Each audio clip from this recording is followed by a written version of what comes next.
नमस्कार दोस्तों, welcome to UP regular classes. मैं पार्थ सचान आप सभी का स्वागत करता हूं। और आज के इस वीडियो पे हम लोग दक्षिण अमेरिका वर्ल्ड ज्योग्राफी में जो महाद्वीपों का सेक्शन चल रहा था हम लोगों का, तो उसमें दक्षिण अमेरिका हम लोग कवर करने वाले हैं, संपूर्ण कवर करेंगे आज की वीडियो में। और अगर आप लोग तैयारी कर रहे हैं यूपी पीसीएस आरओ या जो नए छात्र अगर जुड़ेंगे यूपी पुलिस वाले, है ना, तो यूपी पुलिस में भी चीज़ें आपको यहीं से मिलेंगी। क्योंकि यूपी पुलिस में जैसे 2018 में पेपर आया था वैसे ही पेपर थोड़ी ना रख देगा, चीज़ें बदलेंगी, थोड़ी सी कंसेप्चुअल होंगी, थोड़ी सी मैपिंग बेस होंगी, तो उनको कवर करना बहुत ज़रूरी है ताकि नंबर अच्छे आ सकें। तो चलिए शुरुआत करते हैं इस सेशन की। चैनल पर नए हैं सब्सक्राइब, इस वीडियो को लाइक और शेयर जरूर कर दीजिएगा।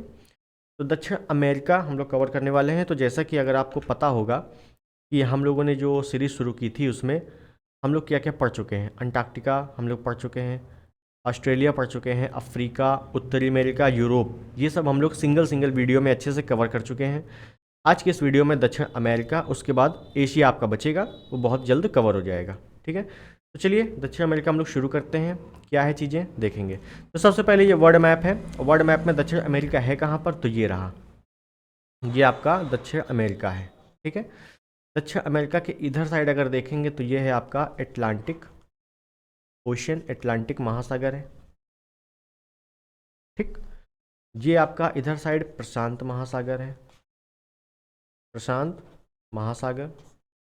और ये आपका ऊपर क्या है, उत्तरी अमेरिका है, ये अफ्रीका है, इधर साइड ये ऑस्ट्रेलिया है, ये यूरोप है, ये हम लोग पढ़ चुके हैं। हमको एशिया पढ़ना बाकी है। ठीक है, तो चलिए अब मैं ब्लैंक मैप लेता हूँ और उसमें कैसे चीज़ें पढ़नी है वो बताऊँगा। तो देखिए ये रहा ब्लैंक मैप दक्षिण अमेरिका का। ठीक है, अब दक्षिण अमेरिका में कुल कितने देश हैं, तो कुल 13 देश हैं। कौन कौन से हैं, अब 13 देश है तो इनमें आपसे देशों में पूछता है क्वेश्चन। ठीक है, क्योंकि 13 देश है, बहुत ही कम देश है, तो पता होने चाहिए। अब मैं आपको करवा रहा हूँ, देखिए देश कौन कौन से हैं। देखिए ये है आपका गुयाना, उसके बाद ये इधर आपका सूरीनाम, सूरीनाम, ये है आपका, इधर लिख रहा हूँ मैं, French Guiana, French Guiana, Guyana French Guiana अलग अलग है। ठीक है, ये ऊपर आपका क्या है, वेनेजुएला, वेनेजुएला, क्लियर। इधर आपका क्या है, कोलंबिया। बहुत अच्छे से देखना, एक एक देश की लोकेशन अच्छे से पता होनी चाहिए। ये कोलंबिया है। ठीक है, ये क्या है, ये है आपका इक्वाडोर, इक्वाडोर। ये आपका क्या है, पेरू।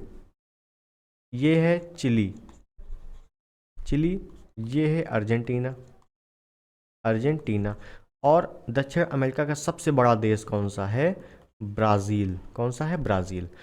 अब देखो दक्षिण अमेरिका में से कितने देश हैं जो लैंड लॉक हैं, स्थलबद्ध हैं। ठीक है ना, स्थलबद्ध मतलब लैंड लॉक मतलब जो चारों ओर भूमि से घिरे हों, पानी से ना घिरे हों, पानी टच ना करते हों, है ना। तो ये सभी देश जितने अभी हम लोगों ने किए तो वो क्या थे, तटीय थे। अब जो दो देश हैं वो लैंड लॉक हैं, कौन कौन से हैं, एक आपका ये है बोलीविया, बोलीविया, ये आपका है पराग्वे, और एक छोटा देश बच गया इधर साइड देखो, है ना, ये है उरुग्वे। अब कंफ्यूजन मत होना, पराग्वे आपका लैंडलॉक है, उरुग्वे नहीं है। उरुग्वे क्या है, तटीय है। ठीक है ना, पराग्वे तटीय नहीं है। तो बोलीविया और पराग्वे ऐसे दो देश हैं दक्षिण अमेरिका में जो कि लैंडलॉक हैं। ठीक, तो आपको ये चीज़ें क्लियर हो गई होंगी। दूसरी चीज़ अगर बात करें कि दक्षिण अमेरिका से कौन कौन सी रेखाएं गुजरती हैं, तो रेखाओं में कर्क रेखा, भूमध्य रेखा, मकर रेखा, 3 रेखाएं हैं। तो आपकी याद रखना है भूमध्य रेखा, भूमध्य रेखा और मकर रेखा, भूमध्य रेखा और मकर रेखा, ये 2 रेखाएं गुजरती हैं आपकी दक्षिण अमेरिका से। ठीक है, अब हमें चीज़ें पता होनी चाहिए कि कौन कौन सी रेखाएं किस किस देश से होकर गुजर रही हैं। ठीक, तो अब मैं अगर एक और मैप लूँ उससे पहले आप लोग इसको बना लीजिए। देखिए आपको ये लिखा हुआ ऑलरेडी मिल जाएगा, लेकिन जब आप लोग अपने हाथों से बनाओगे तो आपको चीज़ें लोकेशन एग्जैक्ट पता हो जाएंगी। ठीक, अब देखिए अगला मैप में लूँ तो इसमें देखो यहाँ से एक रेखा गुजर रही है, यहाँ से। ठीक, ये कौन सी है, ये है आपकी भूमध्य रेखा, भूमध्य रेखा, या इसी को विषुवत रेखा कहते हैं, 0 डिग्री। ठीक है, यहाँ से एक रेखा गुजर रही है, यहाँ से। ये कौन सी है, ये है मकर रेखा, जो कि है 23.5 डिग्री। अब हमें पता होना चाहिए कौन कौन से देश आते हैं। तो भूमध्य रेखा में कौन कौन से देश हैं, तो अच्छे से याद रखना है। एक देश है आपका इक्वाडोर, इक्वाडोर, डोर। भूमध्य रेखा को इंग्लिश में इक्वेटर बोलते हैं, तो इक्वाडोर, इक्वेटर, ठीक है, ऐसे आप लोग याद कर सकते हो। इक्वाडोर है। उसके बाद ये कौन सा है? कोलंबिया, कोलंबिया, क्लियर है। उसके बाद कौन सा है? ब्राज़ील, क्योंकि ये पूरा ब्राज़ील गुजर रहा है, देखो, है ना, ब्राज़ील। ये 3 देश हैं, ठीक है ना। ये देखो, ये छोटा सा लग गया है, ये मैंने गलती से लगा दिया है, ये थोड़ा सा ऊपर से है, तो ये मत सोच लेना, ठीक है ना। केवल 3 ही देश ऐसे हैं जो भूमध्य रेखा गुजर रहे हैं दक्षिण अमेरिका में, क्लियर है। मकर रेखा में कौन कौन से हैं? तो मकर रेखा में देखो, चिली, चिली आपका पड़ता है। उसके बाद आपका पड़ता है अर्जेंटीना, अर्जेंटीना। उसके बाद पड़ता है आपका पराग्वे, पराग्वे। उसके बाद है ब्राज़ील, ब्राज़ील आपका भूमध्य रेखा और मकर रेखा दोनों क्रॉस करता है, ठीक है। ये दोनों चीज़ें याद रखना, बहुत बड़ा देश है ये, ठीक है ना, दक्षिण अमेरिका का सबसे बड़ा देश है, क्लियर है। ये भूमध्य रेखा और मकर रेखा आपका क्लियर होता है, ठीक है। उसके बाद देखो, ये नीचे आप लोग अगर देख रहे हो, ये एक छोटा सा द्वीप है जिसका नाम है तियरे डेल फ्यूगो, तियरे डेल फ्यूगो। ये थोड़ा सा अलग द्वीप है, ठीक है ना, इसके बीच में पानी है, और ये आपका चिली और अर्जेंटीना है। अब देखिए, अगर मैंने आपको जल संधियाँ पढ़ाई थी, उसमें आपने अगर पढ़ा हो तो मैंने आपको बताया था तियरे डेल फ्यूगो को दक्षिण अमेरिका के मुख्य भूमि से कौन अलग कर रही है? तो मैग्नेम जल संधि, मैग्लेल जल संधि, ये मैंने आपको कराई थी। अगर जल संधि आपने ना देखा हो, ज़रूर देखना, बहुत फ़ायदा होगा आपको, ठीक है। ये चीज़ आपको क्लियर होगी। तो हम लोगों ने देश देख लिए, भूमध्य रेखा, मकर रेखा देख ली, दक्षिण अमेरिका। अब आगे पोर्शन देखते हैं क्या क्या है। तो आगे पोर्शन में एक और मैप मिलूँ, मैपिंग पे ही कवर करेंगे हम लोग, ठीक है ना। कुछ भी लिखना नहीं है आपको, जो भी लिखना है सिर्फ मैप पे लिखना है, क्लियर है। अब देखिए, अब यहाँ पे देखेंगे प्रमुख पर्वत कौन कौन से हैं। तो देखो, मैं यहाँ से अगर एक लाइन खींचूँ, ये देखिए, अब चीज़ें समझ में आएंगी, ठीक है। ये कौन सा पर्वत है जो कि इतना बड़ा है? तो विश्व का सबसे बड़ा पर्वत कौन सा है?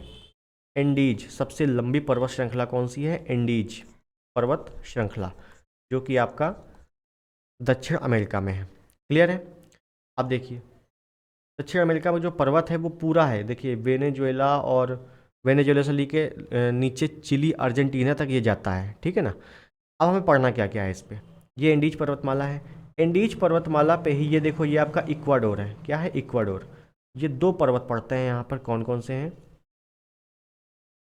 Cotopaxi, Cotopaxi. उसके बाद एक पड़ता है चिम्बराजो, चिम्बराजो। ये दोनों कहाँ पे हैं? ये दोनों हैं इक्वाडोर में, इक्वाडोर, ठीक है, जिससे भूमध्य रेखा गुजर रही थी ना, इक्वाडोर, वही। क्या पढ़ना है हमें? इक्वाडोर पे, इंडीज पर्वतमाला पे 2 पर्वत हैं, चोटियाँ हैं, कोटोपैक्सी, चिम्बराजो। तो माउंट कोटोपैक्सी क्या है? विश्व का सबसे ऊंचाई पर स्थित सक्रिय ज्वालामुखी, याद रखना, सक्रिय ज्वालामुखी। कैसा ज्वालामुखी? विश्व का सर्वाधिक ऊंचाई पर स्थित सक्रिय ज्वालामुखी, ठीक है। ये क्या है? चिम्बराजो, विश्व का सबसे ऊंचा प्रसुप्त ज्वालामुखी। विश्व का सबसे ऊंचा कोटोपैक्सी है सक्रिय, और विश्व का सबसे ऊंचा चिम्बराजो है प्रसुप्त। ये दोनों क्या है? ज्वालामुखी हैं, क्लियर है। सक्रिय का मतलब जो लगातार फूटता रहता है, लगातार लावा निकलता रहता है। प्रसुप्त मतलब जो लगातार लावा नहीं निकलता, कभी कभार निकलता है, ठीक है। तो ये दोनों आपको याद होने चाहिए। कोटोपैक्सी, चिम्बराजो कहाँ है? इक्वाडोर में है, क्लियर है। उसके बाद अगर बात करें अब ज्वालामुखी, अगर थोड़ा सा देख लें कि अगर आपसे पूछता है कि विश्व का सबसे बड़ा सक्रिय ज्वालामुखी कौन सा है, सबसे बड़ा बड़ा सक्रिय ज्वालामुखी कौन सा है? सबसे बड़ा सक्रिय ज्वालामुखी आपका है मोना लोआ, मोना लोआ। अगर आपसे पूछता है सबसे अधिक सक्रिय ज्वालामुखी, सबसे अधिक सक्रिय ज्वालामुखी कौन सा है, तो आप करोगे सबसे बड़ा ज्वालामुखी कौन सा है? मोना लोआ। और सबसे अधिक सक्रिय ज्वालामुखी कौन सा है? किलायू। कौन सा है? किलायू। मोना लोआ, किलायू। कहाँ पे है दोनों? दोनों हैं आपके हवाई द्वीप। हवाई द्वीप कहाँ पे है? ये है आपका प्रशांत महासागर। प्रशांत महासागर का चौराहा किसे कहा जाता है? हवाई द्वीप को कहा जाता है। हवाई द्वीप की राजधानी क्या है? होनोलुलु, होनोलुलु, ठीक है। हवाई द्वीप की राजधानी होनोलुलु। हवाई द्वीप को पहले किस नाम से जाना जाता था? तो सैंडविच। हवाई द्वीप का पुराना नाम अगर पूछ ले तो क्या है? सैंडविच। ये आपको चीज़ें थोड़ी सी अलग से लिख लेनी है, क्लियर है। उसके बाद देखिए, अगर मैं यहीं पर थोड़ा बनाऊं, मैं यहाँ पे ये चीज़ें मिटा देता हूँ ताकि चीज़ें समझ में आ जाएंगी, है ना। हवाई द्वीप प्रशांत महासागर में है, ये चीज़ें याद रखनी है। छोटा सा द्वीप है ये आपका, उसी द्वीप में आपके क्या है, ज्वालामुखी हैं, बड़े बड़े ज्वालामुखी हैं। सबसे बड़ा सक्रिय और सबसे अधिक सक्रिय दोनों हवाई द्वीप में है। क्लियर। अब देखिए यहाँ पे आपका चिली है ये, और ये है अर्जेंटीना। तो चिली अर्जेंटीना दोनों बॉर्डर पे है क्या, माउंट एकांकागुआ। माउंट एकांकागुआ। दक्षिण अमेरिका का सबसे ऊंचा पर्वत कौन सा है, mount Aconcagua. Chile Argentina, Chile plus Argentina दोनों में है, ठीक। और अर्जेंटीना में एक ज्वालामुखी है, अर्जेंटीना में कौन सा है, ओजस डिल सलाडो। ओजस डिल सलाडो कहाँ है, अर्जेंटीना में है। ये क्या है, ओजस डिल सलाडो में है। ये क्या है, ये एक सक्रिय ज्वालामुखी है, सक्रिय ज्वालामुखी, ठीक है। तो देखो कोटोपैक्सी चिम्बराजो, माउंट एकांकागुआ और ओजस डिल सलाडो, ठीक है। ये चीज़ें हम लोगों ने देख ली दक्षिण अमेरिका में, ये चीज़ें आपको पता होनी चाहिए। उसके बाद अगर हम लोग बात करें, उसके बाद अगला मैप लेंगे हम लोग और इसमें देखेंगे प्रमुख नदियाँ। दक्षिण अमेरिका की जो प्रमुख नदियाँ हैं वो कौन कौन सी हैं, ठीक है। अब देखिए ये इधर साइड मैंने आपको 3 देश बताए थे, उन्हीं देशों में आपका पड़ता है गिनी का पठार। अब देखिए गिनी का पठार कहाँ है, दक्षिण अमेरिका में है। और गिनी की खाड़ी कहाँ है, तो आपका अफ्रीका में है। गिनी का पठार दक्षिण अमेरिका में, गिनी की खाड़ी कहाँ है, अफ्रीका में। अफ्रीका में जो नाइजीरिया पश्चिम वाला क्षेत्र था वहाँ पे है, ठीक है ना। तो चीज़ें थोड़ा सा अच्छे से पढ़ना। गिनी का पठार हो गया, ठीक है। यहाँ से एक नदी निकल रही है जिसका नाम है, मैं यहाँ पे लिख रहा हूँ नदी का नाम, ओरिनिको नदी, ओरिनिको नदी, ठीक। उसके बाद यहाँ आपका कोलंबिया पड़ता है, कोलंबिया में एक नदी है आपकी मैग्डेलिना नदी। मैग्डेलिना नदी कहाँ है, कोलंबिया। कोलंबिया की सबसे प्रमुख नदी कौन सी है, मैग्डेलिना नदी, ठीक है। ये चीज़ें याद रखनी है। ओरिनिको नदी गिनी के पठार से निकल रही है। एक नदी आके ओरिनिको नदी में मिल जाती है, इस नदी का नाम है, इस नदी का नाम अच्छे से याद रखना है, कोरोना नदी। कोरोना नदी, ठीक है। कोरोना नदी विश्व का सबसे बड़ा जलप्रपात, एंजल जलप्रपात। एंजल जलप्रपात, प्रपात कहाँ बना हुआ है, कोरोना नदी पर बना हुआ है। ये चीज़ें पता होनी चाहिए। विश्व का सबसे बड़ा जलप्रपात कौन सा है, एंजल जलप्रपात है। कहाँ है, कोरोना नदी पर है, दक्षिण अमेरिका में है। क्लियर है। उसके बाद देखो ये आपका ब्राज़ील है, तो यहाँ पे आपका पड़ेगा ब्राज़ील का पठार। कौन पड़ेगा, ब्राज़ील का पठार, ठीक।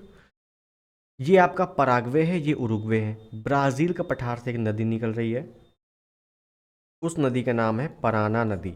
कहाँ से निकल रही है, ब्राज़ील के पठार से निकल रही है, ब्राज़ील से निकल रही है, ठीक है। यहाँ से एक नदी निकल रही है, वहाँ से, पराग्वे से। इस नदी का नाम है पराग्वे नदी। पराग्वे नदी, पराग्वे से निकल रही है, इस वजह से पराग्वे नदी, उसी देश के नाम से ही नदी है। यहाँ से निकल रही है उरुग्वे नदी, उरुग्वे देश से निकल रही है तो उरुग्वे नदी। पराग्वे देश से निकल रही है तो पराग्वे नदी। अब ब्राज़ील के पठार से निकल रही है तो वो है पराना नदी। क्लियर हो गया।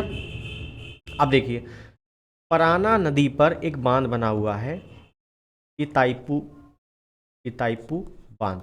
ये आपसे बहुत पूछा जाता है कि इताइपू बांध किस नदी पर है, पराना नदी पर है, दक्षिण अमेरिका में है, ठीक है। अब देखो पराना नदी में पराग्वे नदी आके मिल गई, उरुग्वे नदी आके मिल गई, तो टोटल 3 नदियाँ मिल गई, ठीक है ना। तो यहाँ पे एक मैदानी क्षेत्र पड़ता है इन नदियों के आसपास, उसको क्या कहा जाता है, ला प्लाट। ला प्लाट का मैदान। आपसे पूछा जाएगा ला प्लाट का मैदान कहाँ पे पड़ता है, तो वो पड़ता है आपका दक्षिण अमेरिका में। ये सब चीज़ें मिलान करने को ज़्यादा आती हैं, मिलान करने को ज़्यादा आती हैं। एक तरफ आपका काफ़ी सारे मैदान दे देगा, एक तरफ देश दे देगा, है ना। जैसे टोरंटो का मैदान, ला प्लाट का मैदान, रिवेलिना का मैदान, मैंने बताया था ऑस्ट्रेलिया में रिवेलिना का मैदान है, ला प्लाट का मैदान दक्षिण अमेरिका में है। ऐसे कई सारे मैदान के नाम भी पूछे जाते हैं। तो नदियाँ हम लोगों ने देख ली, मैग्डलेना नदी है, ओरिनिको नदी है, पराग्वे नदी, उरुग्वे नदी, पराना नदी। अब बीच में एक सबसे बड़ा अपवाह तंत्र है, अमेजन नदी। अमेजन नदी कहाँ पे है? दक्षिण अमेरिका की है। विश्व की सबसे चौड़ी नदी या विश्व का सबसे अधिक अपवाह क्षेत्र वाली नदी कौन सी है? अमेजन नदी है। ठीक है, अब हम लोग एक और मैप लेते हैं और उसमें हम लोग देखेंगे प्रमुख पठार कौन कौन से हैं, है ना। प्रमुख पठार कौन से, हम लोगों ने पहाड़ियाँ देख ली, पर्वत देख लिए, नदियाँ देख ली, अब पठार देखते हैं। तो देखो यहाँ मैंने अभी आपको नदियों में बताया, यहाँ पे आपका पड़ता है गिनी का पठार। गिनी का पठार निम्न में से किस देश से नहीं लगता? ऐसे क्वेश्चन आते हैं। तो कहाँ कहाँ है ये? Guyana, Suriname, French Guiana. Guyana, Suriname, French Guiana. Clear है? यहाँ पे आपका क्या है? ये पूरा क्या है? ये आपका है ब्राज़ील का पठार। ब्राज़ील का पठार। ठीक है, ये क्या है आपका? ये है आपका बोलीविया का पठार। बोलीविया देश है तो बोलीविया का पठार। दक्षिण अमेरिका का सबसे ऊंचा पठार बोलीविया का पठार। सबसे ऊंचा इसका साउथ अमेरिका का, ठीक है ना, साउथ अमेरिका का सबसे ऊंचा पठार कौन सा है? बोलीविया का पठार है। उसके बाद नीचे अर्जेंटीना में एक पड़ता है पेंटागोनिया। पेंटागोनिया का पठार। पेंटागोनिया का पठार। उसके बाद देखो ये चिली है आपका, चिली, और ये बोलीविया। चिली बोलीविया ये है ना, चिली बोलीविया। यहाँ पे क्या है? एक झील पड़ती है जिसका नाम है टिटिकाका झील। कौन सी झील है? टिटिकाका। टिटिकाका झील कहाँ पे है? तो आपका पेरू और बोलीविया में है, जो कि सबसे ऊंचाई पर स्थित झील है। सबसे ऊंचाई पर, सबसे ऊंचाई पर स्थित झील, विश्व की सबसे ऊंचाई पर स्थित झील कौन सी है? टिटिकाका झील है। ठीक है, ये चीज़ें याद हो गई। उसके बाद देखो ये वेनेजुएला है। वेनेजुएला में एक झील है मराकाइबा झील। मराकाइबा झील कहाँ पे है? वेनेजुएला। वेनेजुएला में है मराकाइबा झील, जो कि पेट्रोलियम भंडारण के लिए बहुत ही इम्पोर्टेंट है। पेट्रोलियम भंडार के लिए प्रसिद्ध है। बहुत सारा पेट्रोलियम भंडार है यहाँ पे। ठीक है, वेनेजुएला में सबसे अधिक क्रूड ऑयल जो है वेनेजुएला में ही है। ठीक है, लेकिन वेनेजुएला में तेल का प्रोडक्शन ज़्यादा नहीं होता। वो क्यों नहीं होता? उसका कारण है कि वेनेजुएला में जितना भी तेल है बहुत गंदा है। उसको रिफाइन करने के लिए, शुद्धिकरण करने के लिए बहुत ज़्यादा खर्चा लगता है। इस वजह से सबसे ज़्यादा तेल का प्रोडक्शन यहाँ से नहीं होता, जबकि यहाँ पे तेल सबसे ज़्यादा है। ठीक है, इसी वजह से वो सऊदी अरब वाले क्षेत्रों में तेल का प्रोडक्शन ज़्यादा होता है, क्योंकि वहाँ साफ़ तेल है। और साफ़ तेल नहीं भी है तो साफ़ करने का जो खर्चा है बहुत कम है, इस वजह से। ठीक है, समझ गए इतनी बात। मराकाइबा झील, टिटिकाका झील, गिनी का पठार, ब्राज़ील का पठार, बोलीविया का पठार, पेंटागोनिया पठार। क्लियर है? उसके बाद हम एक और मैप लेंगे और उस पर हम लोग देखेंगे प्रमुख घास के मैदान। घास मैदान कौन कौन से हैं? ठीक है, देखिए घास मैदान कौन कौन से हैं। अगर हम बात करें, ये है ब्राज़ील,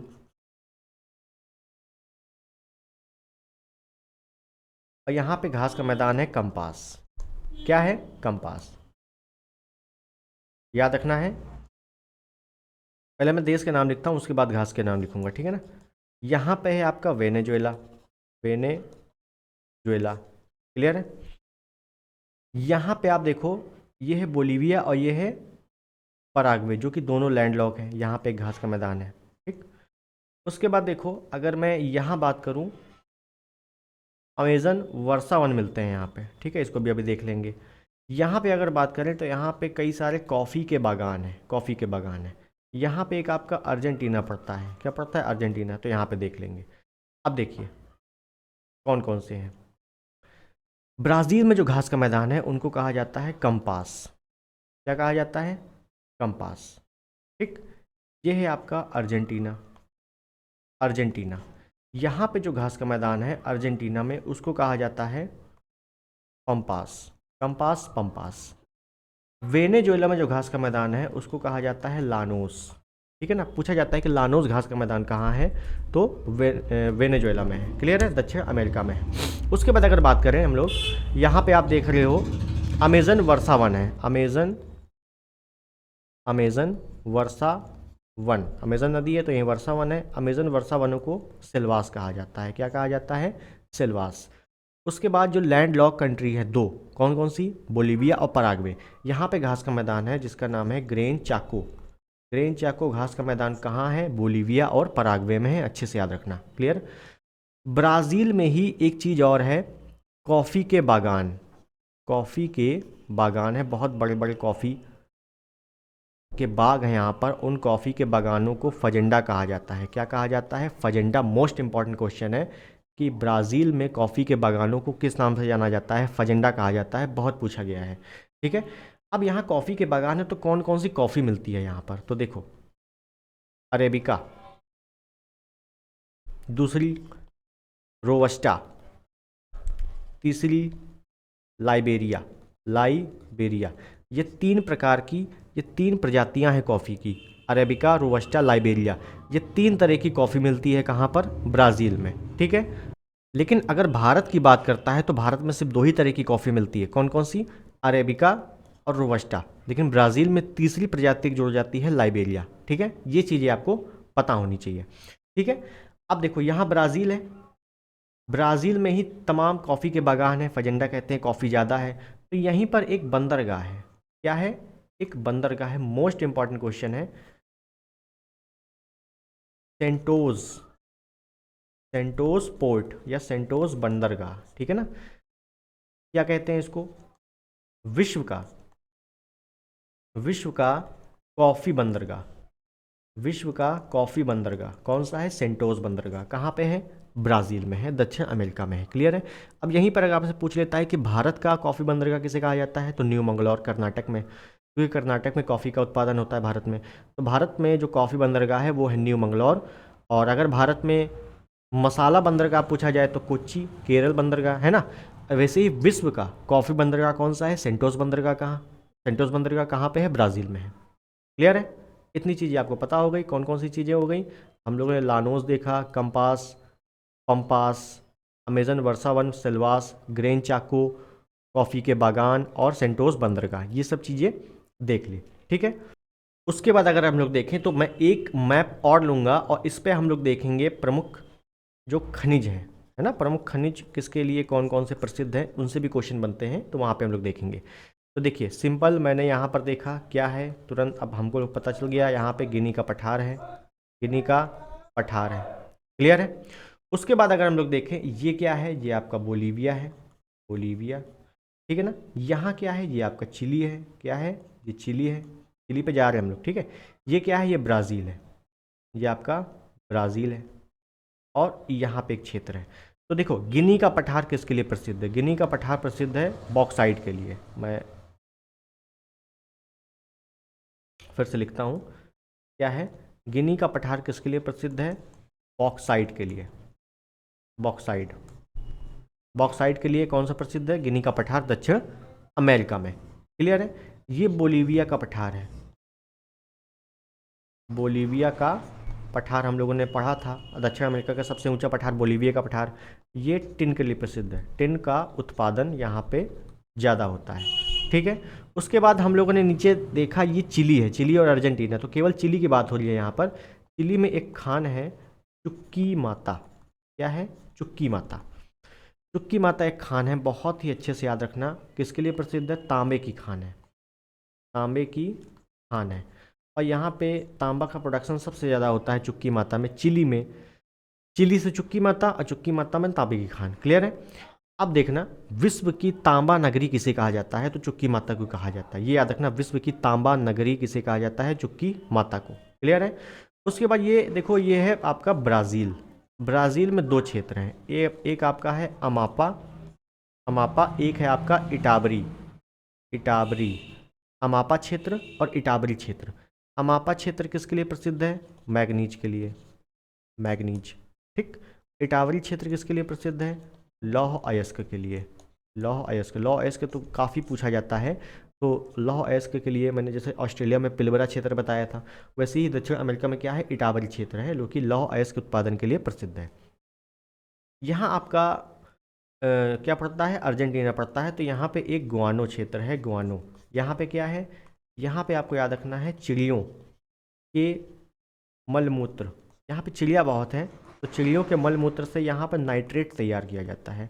नाइट्रेट बहुत ही याद रखना, चिड़ियों के मल मूत्र से यहाँ पर नाइट्रेट तैयार किया जाता है।